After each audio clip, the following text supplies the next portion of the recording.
Haiya, kok laptop OE tadi gini ya? Ini pasti kena virus ini waliau. Tapi laptop OE ini kan alat komputasi ya, bisa kena virus.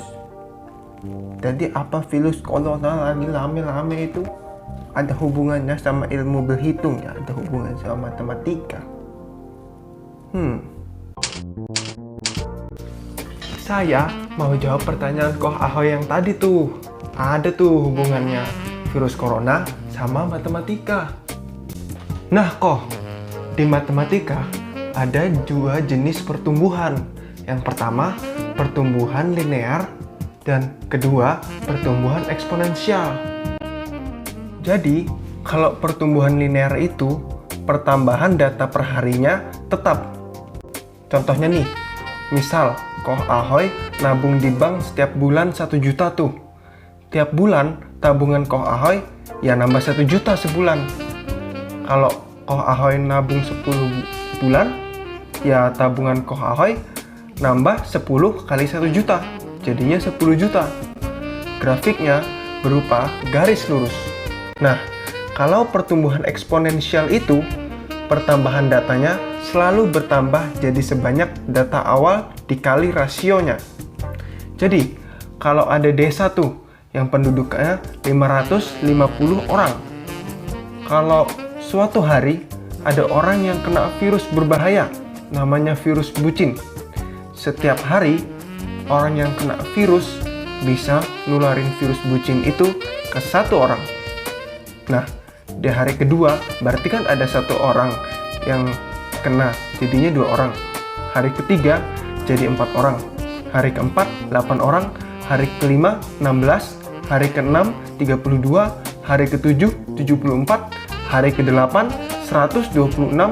Hari ke-9, 296 orang. Dan hari yang ke-10, 592. Jadi, semua orang di desa udah kena. Nah, untuk pertumbuhan eksponensial Koh, grafiknya berbentuk kurva yang sering Koh Ahoy lihat di internet itu. Oh ya, Ahoy juga mau tanya, kenapa orang libut-libut Indonesia tercelah itu? Oh itu Koh, itu karena para tenaga medis kesel sama orang-orang yang melanggar peraturan pemerintah yang tidak bisa disuruh untuk tetap di rumah aja. Coba kita lihat grafik ini nih. Bisa kita lihat kan, memang penyebaran virus corona nih cepat banget. Dan banyak orang yang nggak mau nurut sama pemerintah, nggak jaga kebersihan, nggak social distancing, dan nggak mau jujur saat di rapid test. Jadinya grafik pertumbuhan bisa terus naik. Sampai-sampai pertumbuhannya melebihi garis ini nih. Garis yang menunjukkan ketersediaan fasilitas kesehatan. Jadi, kalau gini kan, banyak orang yang nggak dapat pelayanan dan perlengkapan medis dong. Bahkan, kalau para tenaga medis kelelahan, bisa aja garis ini jadi melengkung ke bawah. Jadi, tambah banyak deh yang nggak terlayani. Kita lihat lagi grafik ini nih. Lihat perbandingan ketersediaan kasur DRS per 1000 orang sama jumlah dokter per 1000 orang di beberapa negara. Ternyata Indonesia masih rendah loh tingkat ketersediaan kasur DRS dan dokternya. Haiya, apa mereka pulang kerjaan keliling-keliling dunia cuma hitung kasur, hitung dokter? Haiya. Bukan gitu kok cara ngitungnya. Di statistika ada 2 macam data, namanya data primer dan data sekunder. Kalau data primer itu, pendata mengumpulkan data sendiri. Kalau data sekunder, pendata mengumpulkan data-data yang sudah dikumpulkan sama pihak lain. Jadi, bisa aja tuh kok WHO ngumpulin data-data dari badan statistik setiap negara. Nah, cara ngumpulin data primer juga beda-beda loh kok. Jadi, pendata bisa aja cuman ngamatin aja tanpa bertanya. Biasanya ini dilakuin di eksperimen sosial. Nah, kalau yang perlu data kuantitatif atau berupa angka seperti yang tadi, biasanya pendata bisa aja bertanya langsung ke orang yang bersangkutan atau memberi kuesioner. Kalau menurut Ko Ahoy, cara ngumpulin data jumlah kasur RS sama dokter tadi, metodenya apa? Kalau menurutku sih, metode kuesioner ya. Sekarang kita coba deh hitung jumlah dokter di Indonesia. Jadi di data ini kita bisa lihat 1000 orang di Indonesia ada 0,4 dokter atau 4 dokter di setiap 10.000 orang. Nah, enak dong kalau kayak gini, dokternya nggak kepotong-potong. Menurut data dari Google, penduduk Indonesia pada tahun 2017 itu kurang lebih 264.600.000 orang.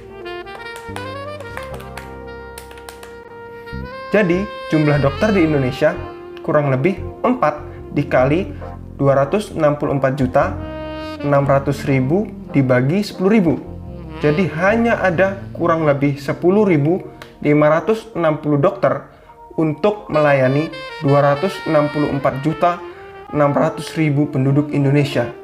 Yang itu pun persebarannya belum merata. Jadi, buat teman-teman yang cita-citanya jadi dokter, tetap semangat ya, karena kalian sangat dibutuhkan. Haya, terus kita bisa apa untuk memperlambat COVID ini menyebar lah? Takut tahu. Caranya adalah jaga agar kita tak tertular. Bisa dengan rajin cuci tangan, makan makanan yang sehat, dan tetap berolahraga. Serta jauhi keramaian. Dan dengan tak menularkan penyakit. Saat kita berpergian, kita sebaiknya menggunakan masker. Kita tetap menjaga jarak aman dan segera hubungin dokter kalau merasa kita tidak sehat. Ternyata nih Koh, pengaruh tindakan-tindakan tadi terhadap pertumbuhan penyebaran virus corona itu bisa dirumuskan juga loh Koh. Nah, kalau mau tahu gimana caranya, bisa cek video teman saya Lia yang sudah saya share linknya di description box. Cek ya. Sekian dari saya, terima kasih. Mohon maaf bila ada kesalahan kata maupun tindakan. Juga tetap semangat untuk para tenaga medis dan tetap kita support tenaga medis karena mereka adalah pahlawan-pahlawan yang berjuang di garda terdepan dalam penanganan virus corona ini. Dadah. Jaga kesehatan dong orang semua ya. Bye-bye.